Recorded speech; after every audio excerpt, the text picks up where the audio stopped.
저번에 중국을 갔는데요. 천안에서 저보다 연세 한참 많은 목사님 한 분하고 같이 강의를 했습니다. 근데 그 목사님은 교단이 독립교단인가 그래요. 그런데 이 주님 다시 오심 이야기를 설교를 하더라고요. 학생들에게 가르치는 거예요. 그래서 상당히 반가웠어요. 반갑긴 했는데 문제는 뭐냐면 미국에 계신 어느 한 목사님의 글만 본 거예요. 적어도 주님 다시 오신다는 이야기를 하는 것까지는 너무 반가운 부분이었는데 한 목사님의 글만 보다 보니까 그분의 이론, 그분의 주장밖에 몰라요. 너무 그걸 신뢰한 거예요. 그래서 이 청년들에게 일주일 내내 그 이야기를 하는데 제가 좀 문제를 느꼈어요. 주님 다시 오신다는 얘기를 안 하는 것도 문제인데 하더라도 조금 바르게 우리가 솔직히 100%는 다 몰라요. 재유 씨도 몰라요. 그런데 적어도 명백하게 아니다 하는 것들이 있어요. 너무 그것을 자신 있게 가르치셔가지고 제가 죄송하지만 좀 이야기 대화를 시작을 했어요. 목사님 어떻게 그렇게 주장하시냐? 그랬더니 이 미국에 있는 척 모 목사님의 글을 읽고 자기가 동의하는 바 그렇게 가르친다는 거예요. 요지는 성도는 환난 전에 휴거한다예요. 그러니까 우리는 별로 그걸 걱정할 거 없다. 주님 오시러 오는데 우리는 그렇게 어려운 일 겪을 일 없으니까 걱정하지 말고 지금 예수님 잘 믿고 세상을 빠빠이 하고 올라갈 준비하자. 이런 이야기했어요. 근데 목사님, 이제 제가 그랬죠. 목사님, 성경에 보면 그렇지 않은 말씀을 가르치는 데도 있습니다. 그리고 몇 군데를 보여줬더니 딱히 대답은 못 하시는 거예요. 그럼 이제 문제 있는 거예요. 딱히 대답을 못 하는 거는 너무 그렇게 자신 있게 말하면 곤란해요. 그렇죠? 하나님이 가르칠 때까지 좀 기다리셔야 하거나 아니면 아는 만큼 이야기인데 일주일 내내 그러니까 조금 문제를 느꼈어요. 참 감사한 거는 일주일 만에 무슨 선교 보고 비슷하게 한데요. 그 또 이 교무 행정을 보는 목사님이 계세요. 중국 신학생과 한국 목사들이 이렇게 연결해가지고 신학교. 그 목사님이 이스라엘에 대해 잘 모르는 거예요. 중국에 그 유대인들 카이펑이라고 그래요. 그 외에 또 중국에는 유대인의 절기를 배운 이력이 있다 보니까 그 중에 별의별 신앙인들이 있어요. 그 중에는 우리보다 더 특심하게 이스라엘을 사랑하고 이스라엘을 찾아오고 절기를 지키는 사람들이 있어요. 중국에. 그런 분들을 본 모양이에요. 중국에서. 그것에 반감 내지는 불만을 갖고 있는 거예요. 근데 제가 이스라엘 이야기를 하니까 이제 저한테 그 질문을 하더라고요. 그래서 제가 성경적으로 얘기를 쫙 하니까 알아들으시더라고요. 근데 이렇게 얘기한 거예요. 다만 중국 사람들은 너무 막 그 퍼포먼스 이런 걸 좋아해가지고 이게 뭔지를 모르고 막 행동만 따라한다. 그분의 판단이겠죠. 하여튼 그래서 이스라엘에 관한 문제, 종말에 관한 문제, 또 그 외에 여러 가지 시사적인 이야기들을 이 두 목사님과 같이 밤에 나누는 시간이 있었어요. 학생들한테 강의하는 것보다 이분들하고 얘기하는 게 훨씬 하지만 의외로 의미가 있었던 시간이었습니다. 그런데 아까 그 첫 번째 목사님이 우리는 휴거가 환난 전에 있을 거니까 걱정 없이 있다가 올라가면 된다. 여러분 그렇게 되면 얼마나 좋겠어요. 그런데 사람이 그렇게 믿고 살다 보면요 좀 좋지 않은 감정이 생기는데 세상에 대해서 무관심해집니다. 그리고 무책임해집니다. 나는 올라가니까 그거 세상 사람들이 정말 싫어하는 겁니다. 예수쟁이들은 죽어서 천국만 가면 다다고 잘 모르고 하는 소리지만 이 기독교인들이 세상에 대해 무책임한 모습을 보일 때 비판받기가 딱 좋습니다. 그런데 종말의 완화에 그렇게 가르쳐버리면 원하든 원하지 않든 결과적으로 그리스도인들은 세상의 이 악의 문제라든지 세상에 하나님의 공의를 세우는 문제라든지 이거 무관심해질 수 있습니다. 자, 그거는 일단은 이제 그럴 수 있는 부수적인 이 결과물들이고요. 교훈 자체가 그러다는 것이 문제입니다. 우리가 확인해야 되고 알아야 될 것은 과연 교훈 자체, 즉 우리는 환난 전에 다 올라오고 세상과 빠이빠이하고 올라가는 것이냐 아니냐, 이것을 제대로 아는 것이 중요합니다. 그로부터 여러 가지 신앙적 교훈과 우리 행동의 규범들은 주어질 수 있습니다. 역시나 제 염려가 맞군요. 올라오기 전에 분명히 많이 좋으시면 이거 이야기하면은 그냥 귀에 전혀 안 들릴 텐데 걱정을 했는데, 뭐 하다가 여러분이 많이 피곤하시면 제가 그만할게요. 자, 일단 다니엘서를 보십시오. 다니엘 7장 19절에서 28절을 보시면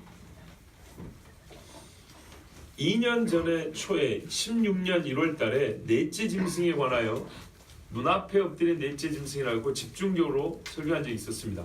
그때도 도표를 들었었는데, 이 넷째 짐승에 관해서 우리가 본문이 기니까 짧게 보겠습니다. 본문을 다 설명하려는 게 아니고 어떤 공통점을 찾아내려고 하는 겁니다. 자, 넷째 짐승인데 보십시오. 다니엘서 7장에 보면 제 나눠둔 표 있죠? 네, 표 보시면 됩니다. 그것은 모든 짐승과 달라서 심히 무섭더라. 뭐가 다르냐면 무섭기가 다르다는 겁니다. 어떻게 무섭냐? 그이는 쇠요 그 발톱은 노시고 먹고 부서뜨리고 나머지는 발로 밟았다. 그러니까 모든 걸 다 파괴시켜버렸다는 얘기죠. 세상에 있던 어떤 제국보다 강력한 힘을 발휘한다는 얘기입니다. 또 그것의 머리에는 10뿔이 있고 그 외에 또 다른 뿔이 나오매 10뿔이 있더라. 10뿔이면 10나라, 뿔은 권세니까 그렇게 볼 수 있고요. 또 다른 뿔이 나오는데 이 뿔이 나오면서 앞에 있던 10개 중에 3개를 빼버린다는 얘기입니다. 근데 그 뿔에는 눈도 있고 큰 말을 하는 입도 있더라. 그 모양이 그 동리보다 더 커 보인다. 그러니까는 뿔이 11번째 뿔이 나오는데 매우 크고 눈도 있고 말하는 입도 있고 앞에 있던 뿔을 3개를 뽑아버리면서 나는 아주 희한한, 그러니까 하나로 보면 한 몸체인데, 그죠? 다른 짐승에게 있는 한 짐승 안에서 뿔이 이렇게 난다는 거예요. 근데 이 마지막 뿔이 대장이란 얘기죠. 그러니까 얘를 적그리스도라고 볼 수 있습니다. 근데 입에 말하는 입이 있다, 아니 뿔에 말하는 입이 있다 그랬죠. 자, 좋습니다. 그럼 여기까지 보시고 그 옆에 계시록 13장 1절에서 10절 아까 우리 읽었던데 한번 보세요.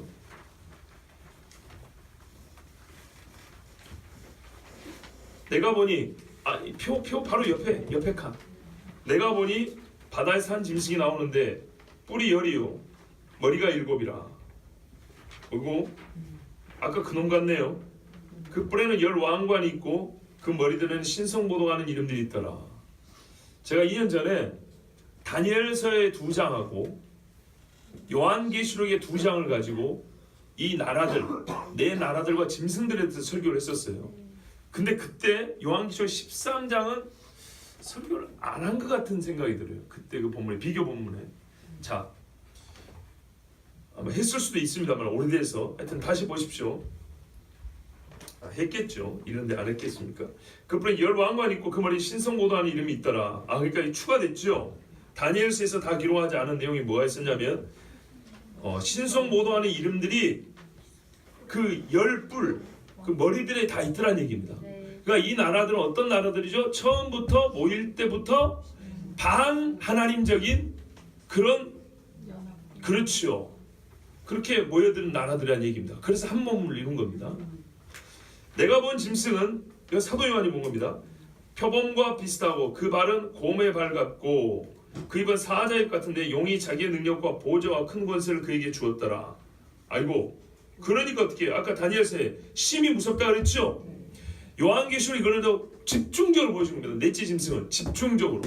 왜 무섭냐 했더니 여러 짐승이 짬뽕되어 있는 거예요. 요즘에 막 하이브리드 뭐 이러죠. 이런 식의 모양을 가진 짐승이에요. 그러니까 이거는 어떤 나라가 구성될 때 이렇게 혼합체라는 겁니다. 그래서 그 강한 특징들을 다 가지고 있다는 얘기입니다. 그리고 얼마나 강하냐면 곰의 발은 어떻게 해줘? 무섭죠. 부셔뜨려 버립니다. 그 호랑이가 아무리 강해도 호랑이 발톱은 찢는다 하면 고운 발톱은 부셔버립니다. 사자의 입으로 찢어버리죠. 자, 그러니까는 이 앞에 쇠, 놋 부서뜨리고 발로 밟았다는 것이 이제 요한계시록에 보면 각 야수들의 특징으로 보입니다. 거기다가 이렇게 큰 권세를 행사할 수 있었던 것은 용이 자기의 능력과 보좌와 큰 권세를 주었기 때문이다 그랬습니다. 자, 그리고 보세요. 그의 머리 하나가 상하여 죽게 된 것 같더니 그 죽게 됐다 상처 나음에 온 땅이 놀랍게 여겨 짐승을 따르고 그 머리 하나가 그 중에 왕이라고 할 수 있는 지도자 중에 하나가 죽은 것처럼 보였는데 죽을 줄 살아난 거예요. 그러니까 사람들이 깜짝 놀라죠. 그래서 그가 다스리는 그 나라의 체제를 추종하게 된다는 얘기입니다. 이런 사람이 다스리니까. 그래서 짐승을 따르고 용이 짐승에게 권세를 주므로 어떻게 한다고요? 용이 짐승에게 권세를 줬죠. 그때 그 짐승을 사람들이 따르면서 짐승만 경배하냐? 아니라니까요. 짐승만 경배해도 이거는 지옥 갈 일인데 빼먹게 용에게 경배하며 짐승에게 경배하여. 여러분 짐승의 표라는 것은 그러니까 용의 표 같은 말입니다. 이르되 누가 이 짐승과 같으냐? 누가 능히 이와 더불어 싸우리오 하더라. 여러분 이것은 하나님이 하시는 말씀입니다. 누가 여호와와 같은가? 이게 구약성에 보면 하나님이 선자들을 통해서 하신 말씀입니다. 근데 마귀는 어쩐다고요? 꼭 그 자리를 앉고 싶어하니까 하나님 말을 따라합니다.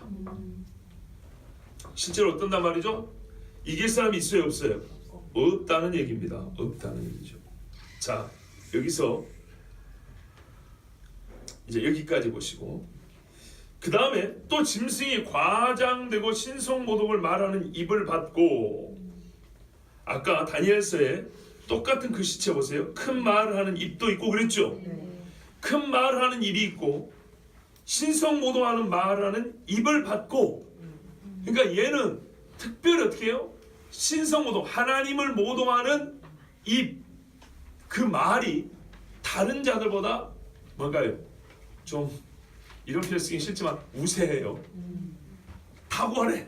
신성모독이 있어서 탁월해. 자, 그런 다음에요. 또 42달 동안 일할 권세를 받으니라. 이가 지금 보니까 제국의 지도자지 않습니까? 그러니까 지금 적그리스도라고 볼 수 있는데 얘가 어떻게 한다고요? 42달 동안 일할 권세를 받았어요. 와. 그러니까 보세요. 이제 권세를 받아서 뭐하냐? 입이라고 돼 있죠. 짐승이 입을 벌려 아까 입이 있다 그랬죠. 그 입으로 하나님을 향하여 비방하되 그의 이름과 그의 장막과 하늘에 사는 자들 비방하더라. 자, 이 말은 완전 선전포고죠. 하나님을 향해서 한번 해보자는 얘기입니다. 그러니까는 자기가 하나님이라는 얘기하고 똑같습니다. 또 권세를 받아 누구랑 싸운다고요? 성도들과 싸워 이기게 된다 그랬어요. 자, 그대로 왼쪽을 보세요. 다니엘서에 보면 노란 글씨에 내가 본즉 이 뿔이 성도들과 더불어 싸워 그들에게 이겼더니. 성도들이 다 올라갑니까? 환난 전에? 아니죠. 이 짐승은 몇 달 동안 일한다고요? 42달. 그 42달의 권세를 행사하는 동안에 성도들과 싸워 이긴다는 얘기입니다. 자, 그 42달이 언제일까요? 세 번째 칸 보세요. 다니엘 9장 27절. 그가 장차 많은 사람들과 더불어 한 일해 동안의 언약을 굳게 맺고 그 일해는 7년이라고 그랬죠. 그가 그 일해의 절반에 3년 반이 지나고 나머지 3년 반이 남았죠. 제사와 예물을 금지할 것이며 포악하여 가증한 것이 날개를 의지하여 설 것이며.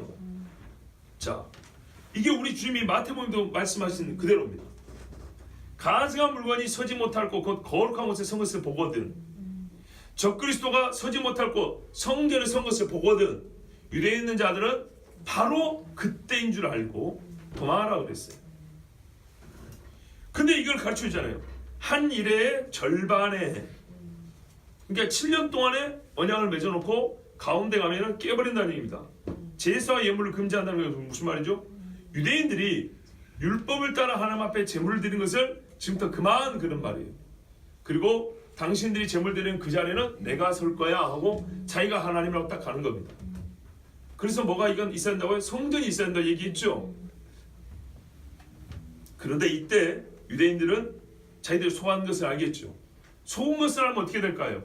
이때가 바로 회개하기 좋은 때인 겁니다. 이전에 하나님을 모르니까 적그리스도하고 조약을 맺는 겁니다. 모르니까. 그리고 이 다니엘 9장 27절에는 이제 끄트머리를 바로 얘기해 줍니다. 이미 정한 종말까지 진노와 황폐하는 자에게 쏟아지리라 하였느니라. 자, 이런 일을 하면 이제 어떻게 해요? 간략하게 말해서 이제부터 그는 42달 동안 성도들도 핍박하고 하나님을 모독하겠지만 하나님도 그 기간 동안 어떻게 한다고요? 그에게 진노를 쏟아붓는다 이 말입니다. 자, 다시 맨 왼쪽 칸 다니엘 7장 19절 이쪽으로 봐보세요. 밑줄 제가 주황색으로 그어놨죠. 옛적부터 항상 계신 이가 와서 지극히 높으신 이의 성도들을 위하여 원한을 풀어주셨고 때가 이름에 성도들이 나라를 얻었더라. 자, 이 적그리스도가 성도들을 이겼는데 옛적부터 있는 이가, 그러니까 우리 주님이 와가지고 성도들의 원한을 풀어낸다. 이게 바로 신혼의 날입니다. 이사야에 보면 가난한 자에게 복음을 전하며, 그렇죠? 포로된 자에게 자기, 그 다음에 여호와의 은혜를 전파하며, 그 다음에 신혼의 날을 선포하는데 예수님이 초림하실 때는 신혼의 날을 말씀 안 했다고요. 왜? 지금은 그 날이 아니니까. 신원이라는 원수를 갚아준다는 한자어입니다. 이때 해주는 겁니다. 이때 다시 올 때. 그래서 초림 때는 그 부분을 딱 한 절인데 그 뒤에 딱 한 투막을 빼고 말씀하고 이사야를 덮었고 하신 말씀이 이 말이 너에게 응하였느니라. 신원 앞에까지 응하였다 그랬어요. 신원은 원수 갚는 거는 나중에. 바로 이 말씀입니다. 그래서 지금 다니엘서 이 첫 부분은요 여기까지 하면서 결론을 지금 내려준 겁니다. 그 다시 앞으로 가는 겁니다. 자 보세요. 적그리스도가 등장해서 성도들과 막 싸워요. 그리고 성도들을 이겨버렸어요. 아직 시간이 많이 남았어요. 근데 끄트머리를 일단 결론을 내줘요. 그래도 주님이 와서 원수 갚아주고 이놈은 무찌른다. 그리고 하나님 나라 세운다. 자 결론 내놨어요. 그리고 이제 다시 앞으로 가서 조금 더 찬찬히 보는 거예요. 모신자가 이처럼 이르되 넷째 짐승, 자 이렇게 짧게 이제 결론을 내줬어요. 다시 한번 들어봐라 그 말이죠.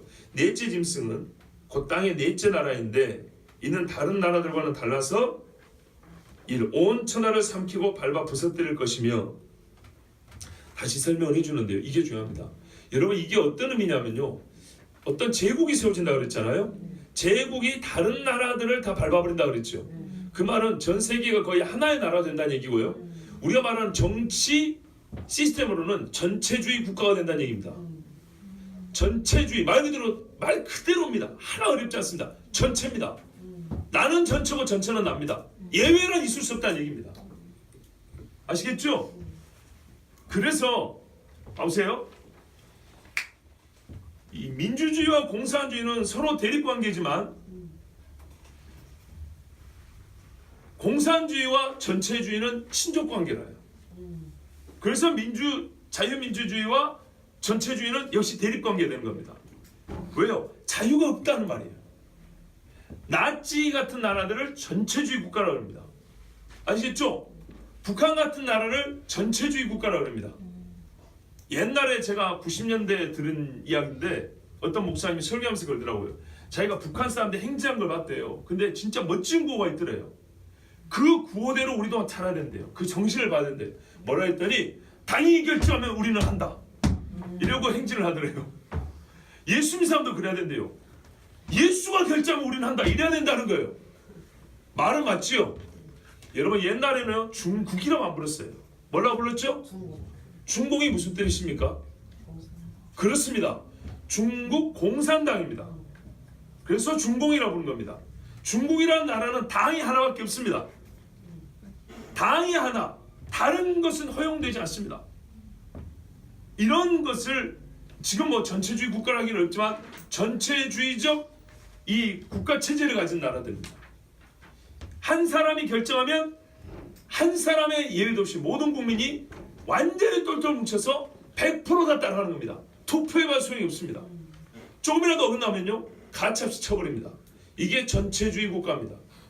이 적그리스도의 나라 체제는 우리가 알고 있는 정치 시스템을 보면은 전 세계를 하나의 국가로 만드는데 어떤 정치 사상이 입각이 있어요? 전체주의적 정치 사상이 입각이 있어. 예외를 두지 않습니다. 그래서 한 종교, 한 정부, 한 지도자만 있고 한 법이 있는 겁니다. 이해가 되시죠? 성경을 보여줍니다. 이게 어떻게 가능하겠습니까? 온천을 삼키고 밟는다? 사실 한 나라가 아무리 힘이 있어도 이렇게 못합니다. 다른 여러 나라들이 거기에 동의를 해줘야 됩니다. 그래서 결정이 내려지면 다른 모든 나라가 일사불란하게 똑같이 행해주니까 한 나라도 예외가 되기 어려운 겁니다. 왜요?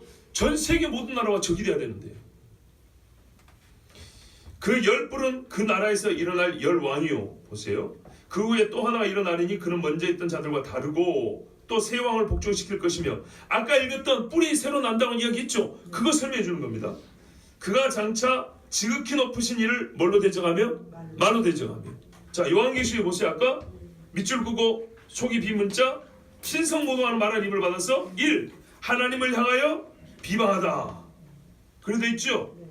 예. 그 다음에요. 지극히 높으신 이의 성도를 괴롭게 할 것이며.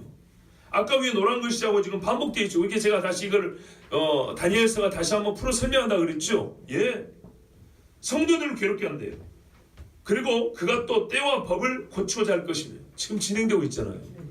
여러분 들으셨는지 모르겠지만 2020년도에 전 세계 종교 지도자들이 모여서 네덜란드에서 모여서 세계 종교를 하나로 모읍시다라는 결의를 할 계획이 세워져 있다고 이미 인터넷에 올라와 있습니다.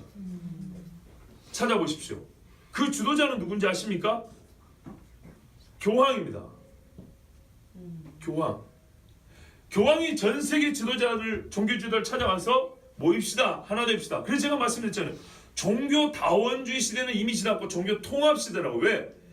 하나로 간다니까요 지금요. 여기에 반대표를 던지면 죽는 겁니다. 전체주의 시스템에서는 죽는 겁니다. 근데 거기에 우리나라 유명한 모교회 목사가 교황하고 악수를 했어요. 누군지 요즘에 좀 유명한 분이니까 여러분 생각나면 그분일 거예요 아마. 교회 지도자가 하는 게 중요하다 그랬습니다.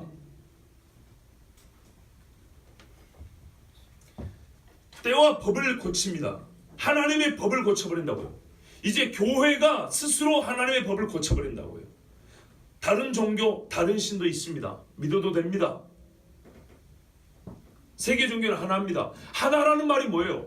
나는 진리가 아니야 그 말이잖아요. 왜? 전부 다 다른데 이게 어떻게 하나가 됩니까? 네, 로마 카톨릭 신비주의 공부한 분들 알겠지만 이미 원래 다른 종교들은 뿌리가 하나입니다. 니무로 시대의 이 신비 종교에서 나온 겁니다. 그래서 여러 갈래 흩었지만 본래 어미가 하나이기 때문에 다시 모입니다. 아무 문제가 없습니다. 그래서 다른 종교들끼리는 서로 비방하지 않잖아요. 오직 기독교만 공개하잖아요. 기독교만 말 그대로 뿌리가 다른 겁니다. 끝도 다르고. 그들 보기에 우리는 이단입니다.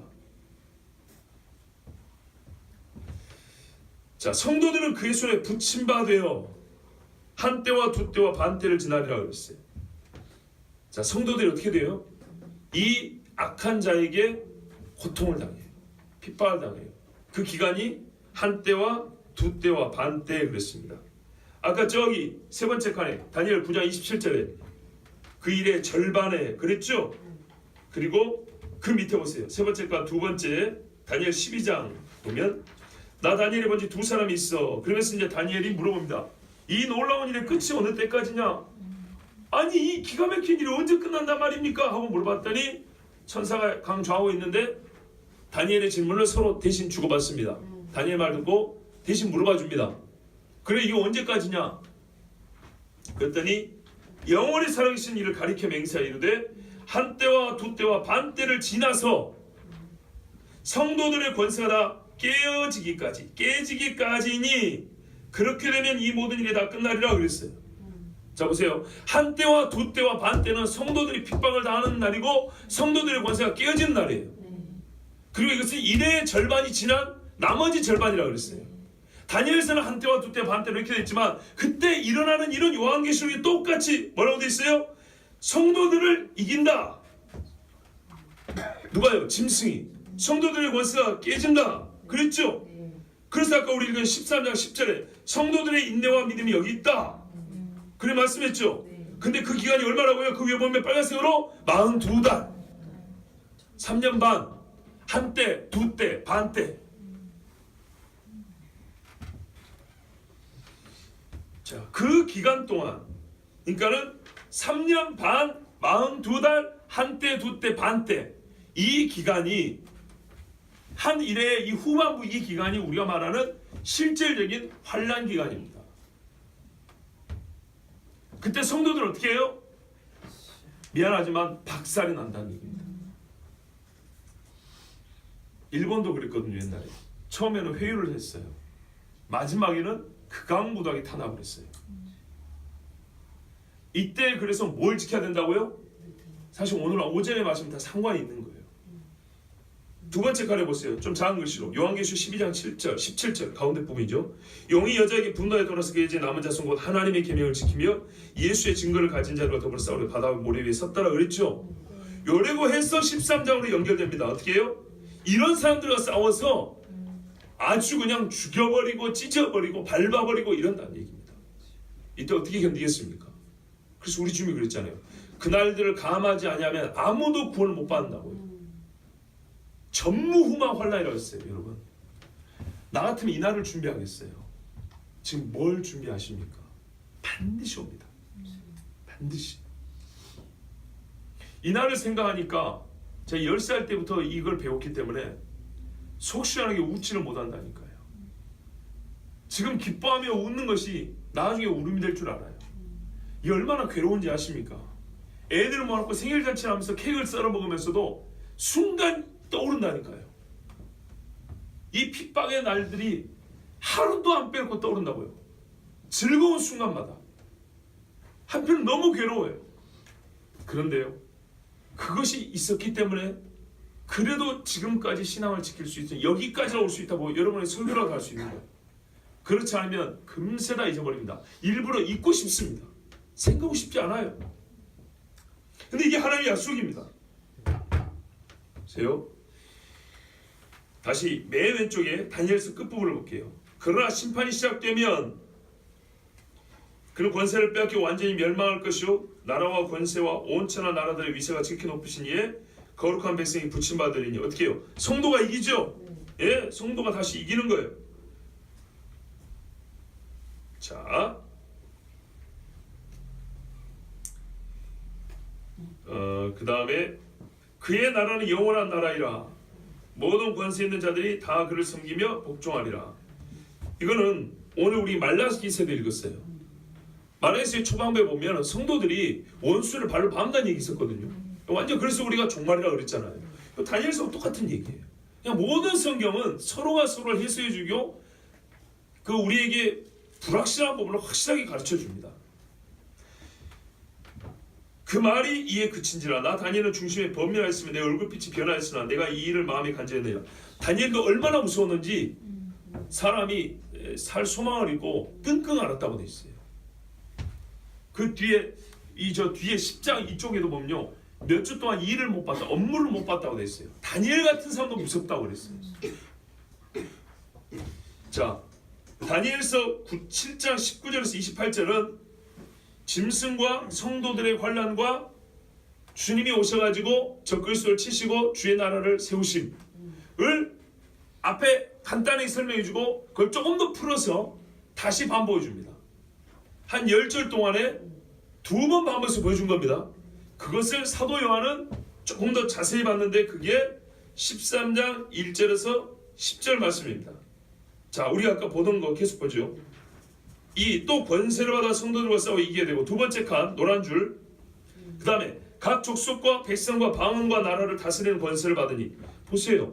모든 족속, 방언, 나라, 모든 나라, 그러니까 전체주의라는 얘기입니다. 죽임을 당한 어린 양의 생명체의 창세기로 이름이 기록되지 못하고 이 땅에 사는 자들은 모두 다 그 짐승이 어떻게 해요? 경배하리라. 모두 다. 생명체에 기록된 사람이 몇 명이 될까요? 이렇게 막 죽이고 밟고 뺏어버리고 찢어버리는데 그 중에 나가 예수 믿겠다는 사람 몇 명이나 될까요? 그러니까 예수님이 믿음을 보겠느냐 말을 제발 좀 여러분 주님 말씀이에요. 저 목사는 맨날 자기만 잘 믿는 것처럼 믿는 사람이 적다 그러고 구원받은 사람 적다 그러는데 그러면 뭐 되는 줄 아나? 이런 생각하지 마세요. 나는 성경대로 얘기하는 거예요. 나도 여러분 다 구원받는다고 말하고 싶어요. 우리 가족 중에도 우리 친족 중에도 안 믿는 사람이 있단 말이에요. 여러분만 그런 사람 있습니까? 나도 있어요. 나도. 내 동생들도 믿음이 확실한지 아직 불확실하단 말이에요. 그러니까 매장에 피도 눈물도 없이 말하는 게 아니라 똑같은 처지에서 얘기하는 거예요. 똑같은 처지에서.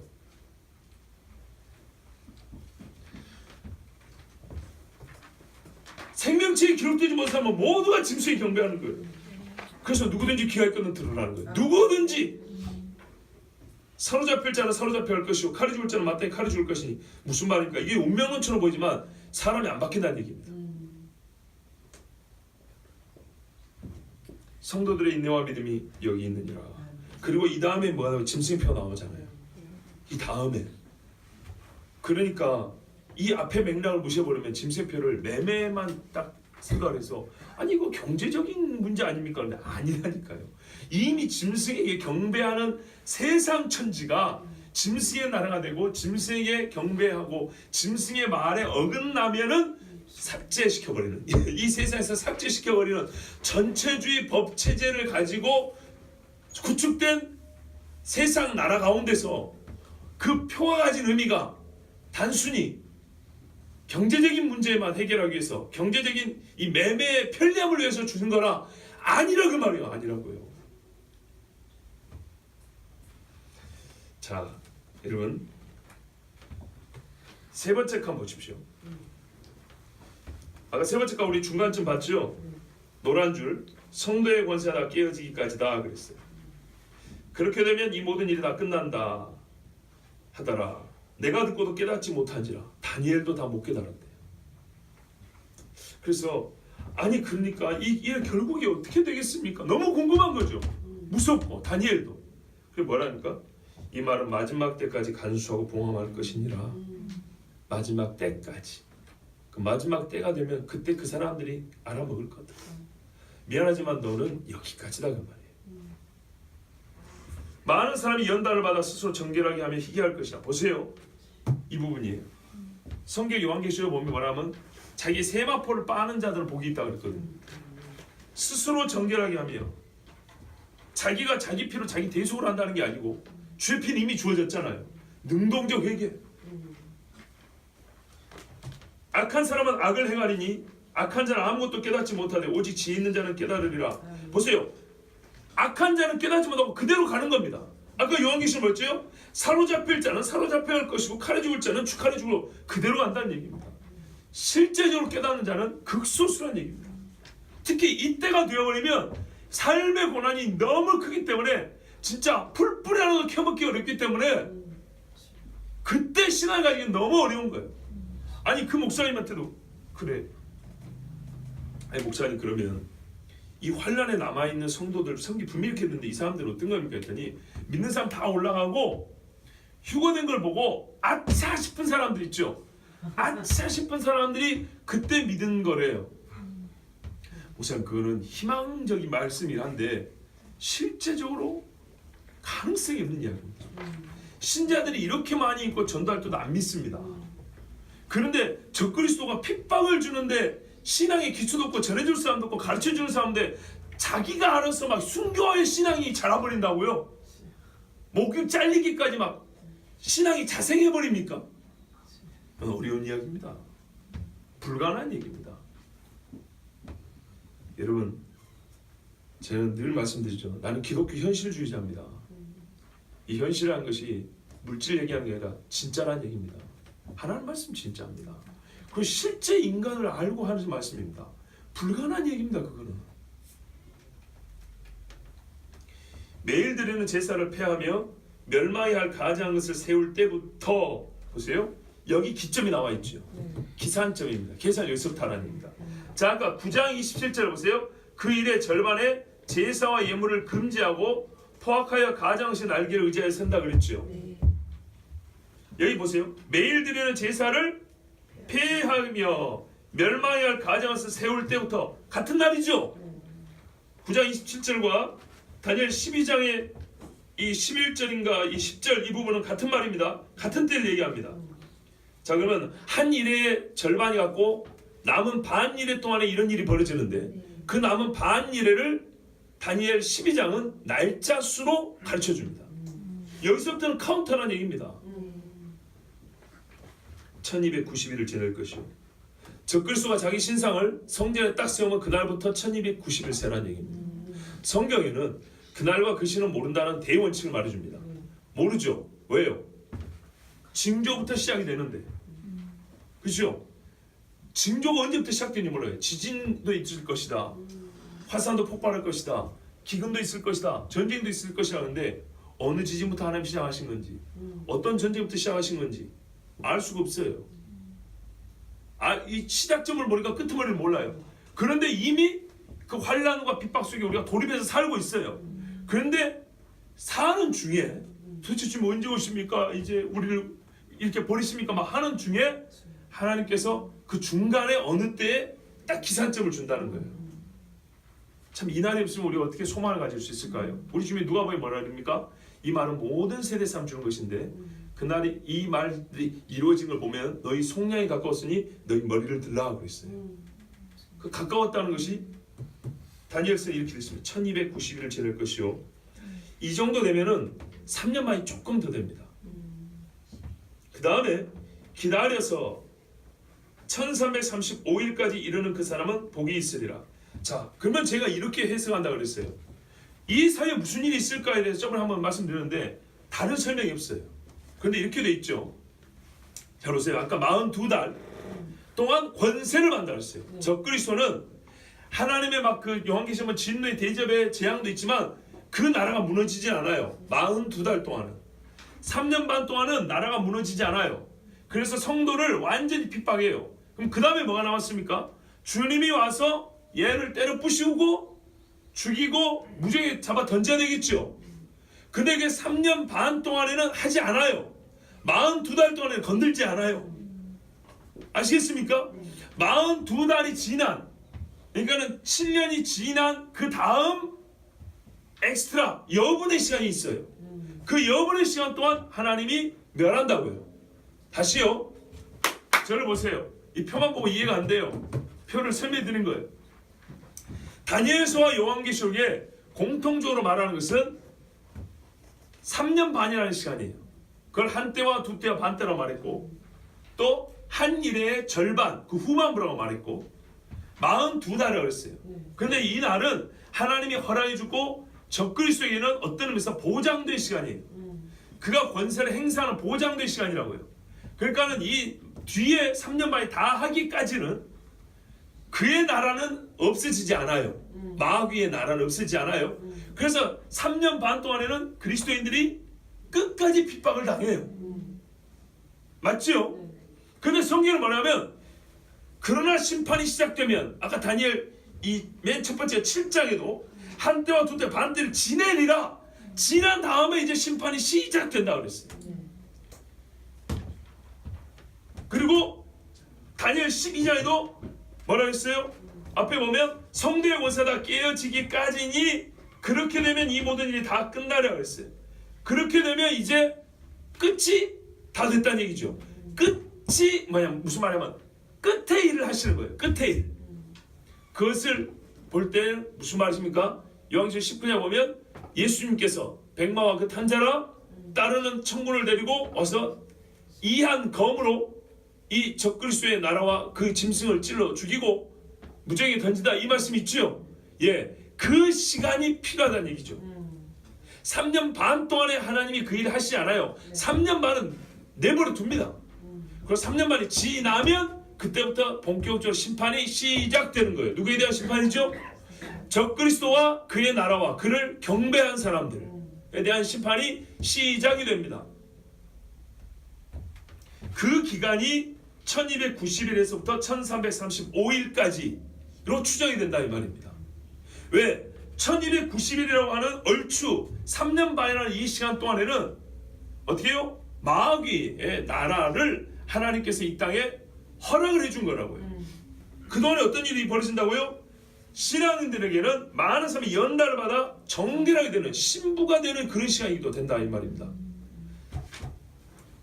그래서 이렇게 말해주고, 그때까지 기다릴 수 있는 사람은 복이 있다. 너는 가서 마지막을 기다리라. 이는 네가 평안히 시도가 끝나려는 내 몫을 누릴 것임이라 그랬어요. 자, 그러면 이제 마지막에 성도들이 42달 동안에 막 버티죠. 버티고 이 버팀이 다 끝나면 뭐 한다고요? 3년 반이 지나가면 하나님께서 이 땅에 오셔가지고 적그리스도와 그의 나라를 심판한다 그랬죠. 그래서 그 후에 이제 천년왕국인데요. 그 장면이 요한계시록 15장에 기록되어 있는 거죠. 보십시오. 제가 14장에 기록되어 있죠. 14장부터 15장에 14장 11절 두 번째 칸 가운데 부분입니다.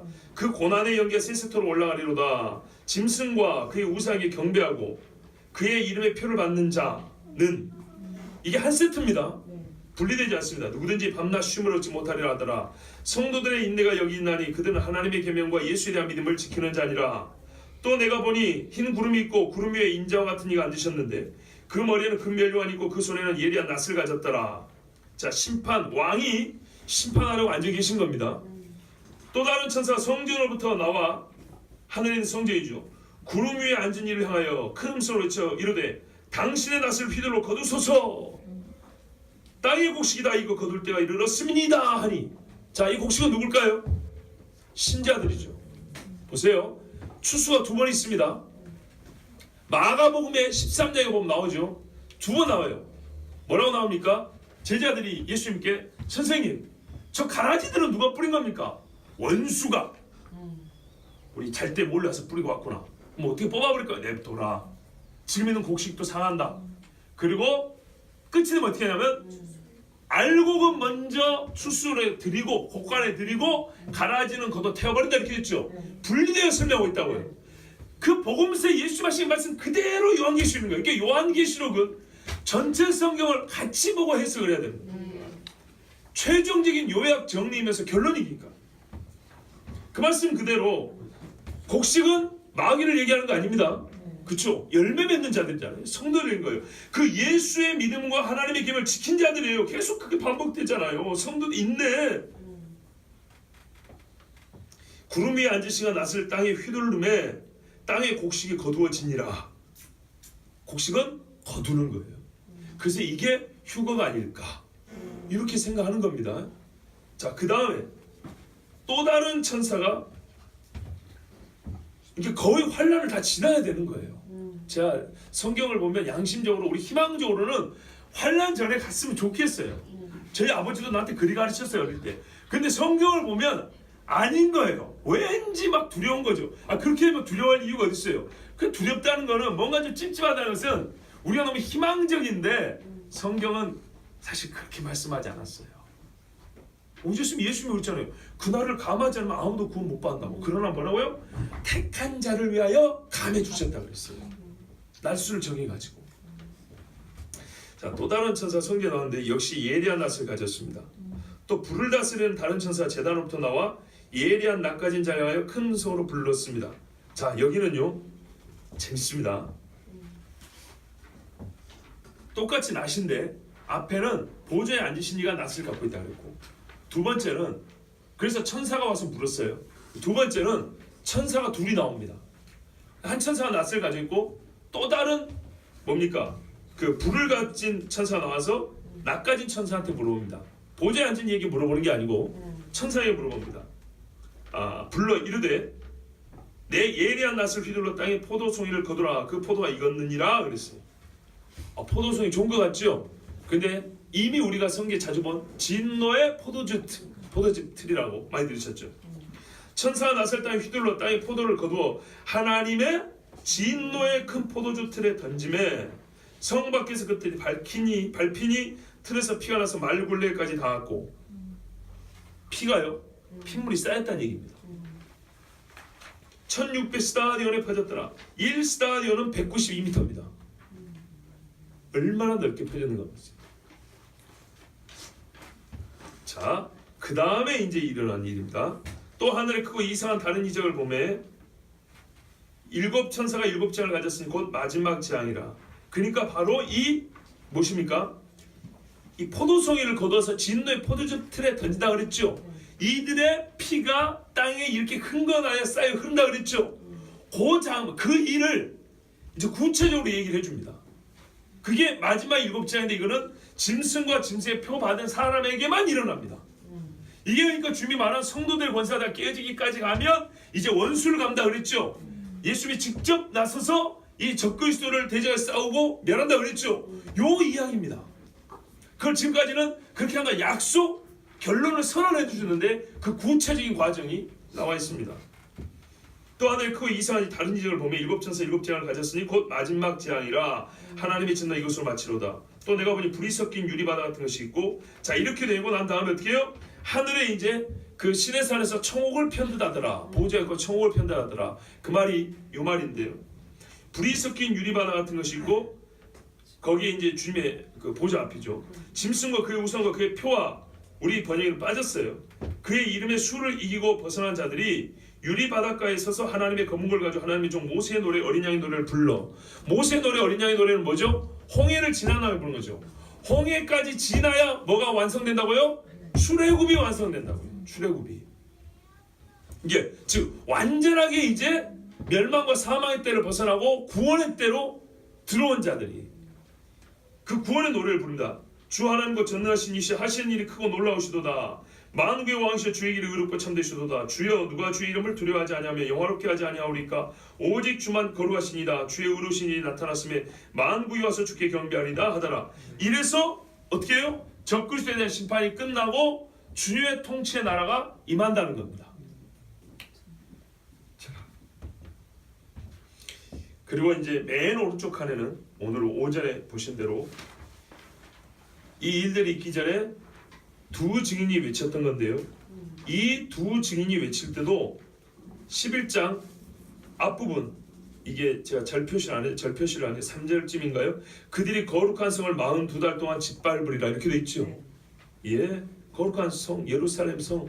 그때 예루살렘에 있는 자들 어디 가라고요? 산으로 도망하라 그랬죠. 그리고 이 두 증인은 1660일을 예언한다 그랬어요.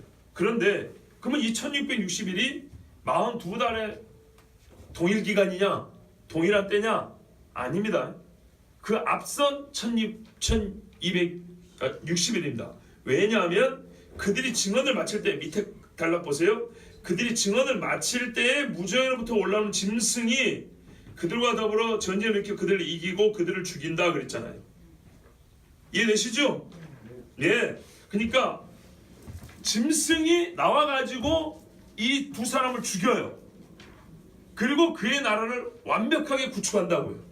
그렇기 때문에 이 두 사람이 외치는 1260이라는 3년 반은 뒤에 3년 반이 아니고 앞부분이라는 얘기입니다. 제가 어릴 때 아버지가 하신 말씀이 전 3년 만에 외치는 기간이 있고 후 3년 만에 환란의 때가 있다 이렇게 했어요. 보니까 맞더라고요. 저희 아버지도 17살 때부터 이 종말론 강의를 들으려고 섬에서 할아버지가 그렇게 빗바는데도 기차 타고 여기 조치원인가 사리원까지 와서 보고 배우고 그랬다고 그래요. 옛날에. 자 여러분, 우리가 적어도 이거는 확실해졌습니다.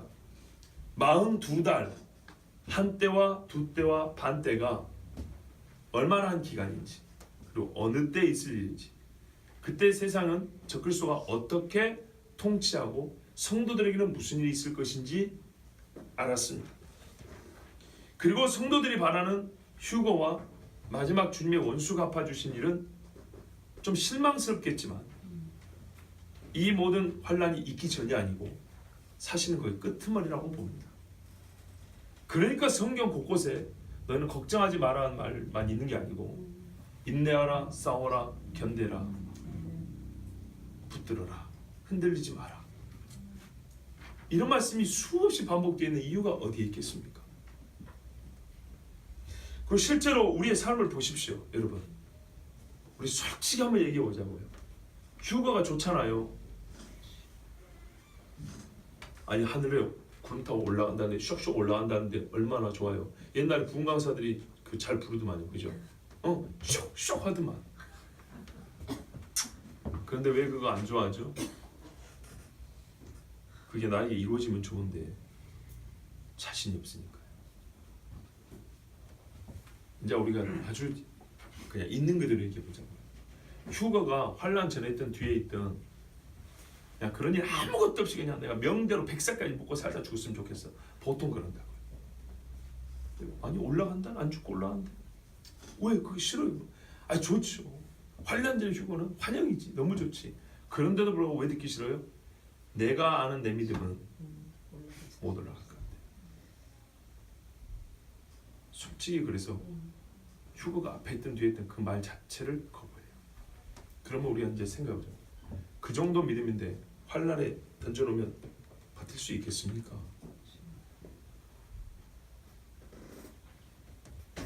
정말 솔직히 말해서 내가 오늘 밤에 자다 죽어도 구원 받을까 싶을 때도 있다 이 말이죠.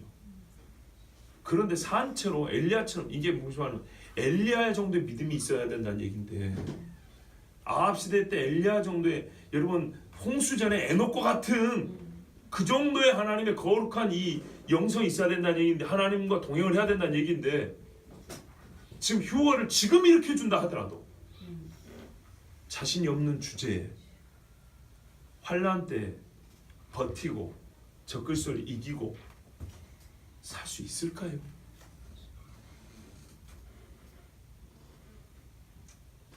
우리가 아무리 개인적으로 나는 원하지 않아 그날이 안 올 거야 해봐야 여러분 쓰나미 보셨죠? 저 파도가 나에게 안 올 거야. 저건 파도가 아니고 그냥 저 멀리서 잠깐 물 보러 이러고 마는 것일 거야. 그런데 어떻게 됐습니까? 새까만 바닷물에 다 빠져 죽었습니다. 빠져 죽은 정도에 쓸어버렸습니다. 물이 덮어버렸습니다. 이게 우리가 보고 있는 이 땅의 현실이고요. 인간의 무력함이고요. 우리의 불신입니다. 믿음 없음입니다.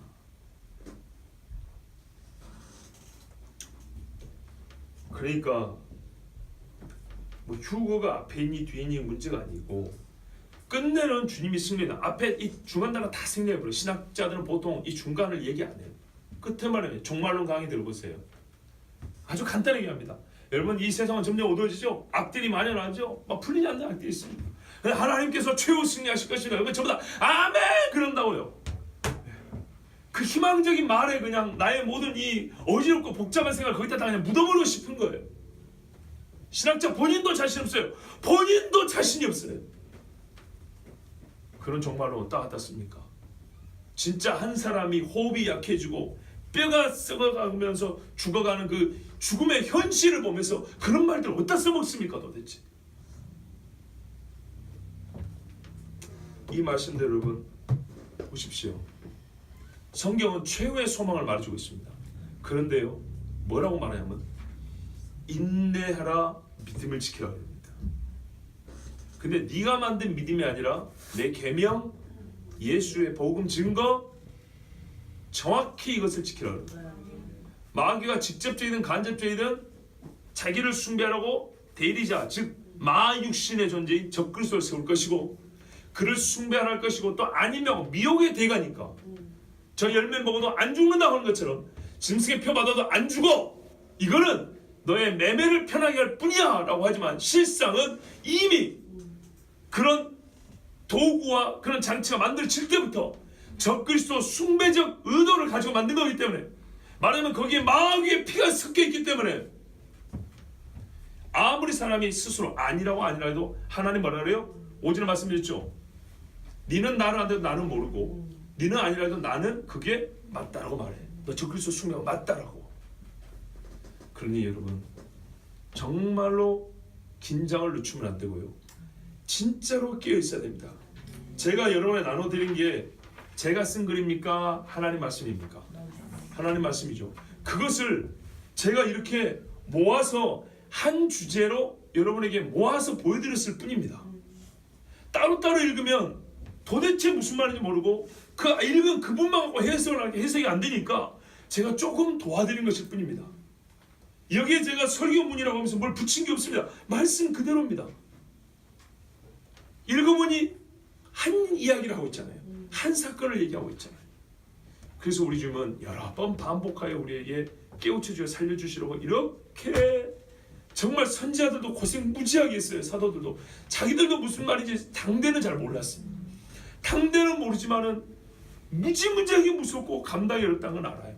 그러니까 이 말만 듣고도 환상만 보고도 심장이 벌렁거려가지고 밥을 못 먹었다. 근데 지금 그 때를 바로 눈앞에서 앞두고 있는 우리는 이렇게 나태하고 게으르고 잠들었으면 되겠습니까? 사실 이 말은 제 얼굴에 침 뱉깁니다. 나나 우리 식구부터 문제입니다. 내 가족부터 그래요.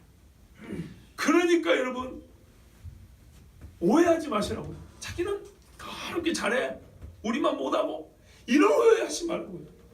이 똑같은 영적 고민이 여러분 집이나 내 집이나 똑같이 있고 여러분 각자 있는 것처럼 나한테도 있고 나도 지금 하나님이 부른다고 올라갈 수 있을까? 내가 설교했다고 이것이 나에게 하나님이 충성하다 할 수 있을까? 같은 두려움 가운데 살고 있습니다. 어지간하면 좀 평온한 시대에 밥은 좀 덜 먹어도 괜찮으니까 70년대 목사시켜가지고 80년대 90년대 가갖고 그때쯤 돼갖고 그냥 올라갔으면 좋았을 것을 참 하나님 앞에 제일 불만이라 보다는 참 하소연을 여러분 같은 조건입니다.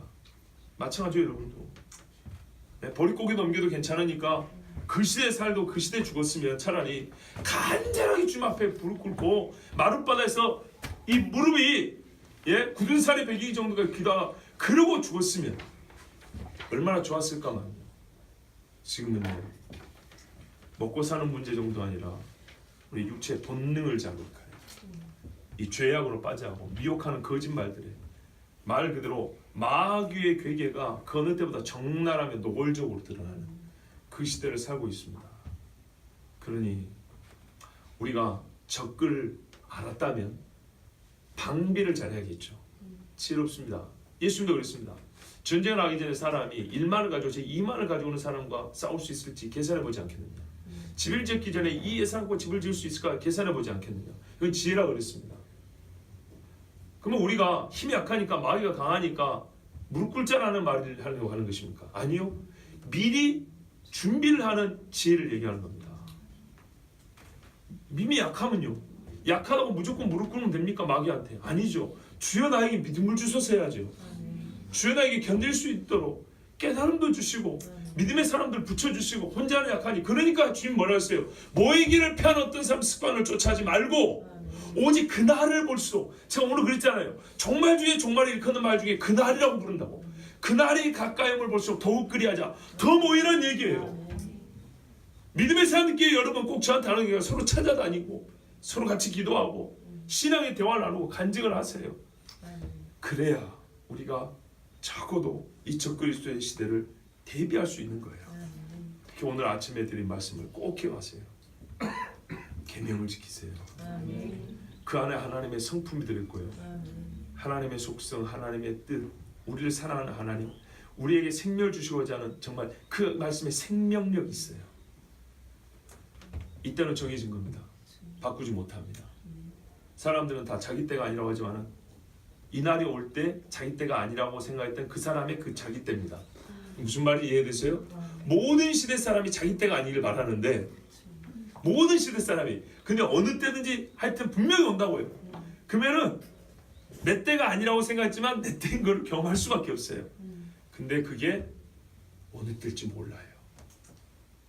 이 얘기를 하건데 이미 가까이 왔다는 것을 우리가 보고 있으니 사실상 여러분이나 제가 이때를 정말 견뎌내야 되지 않을까.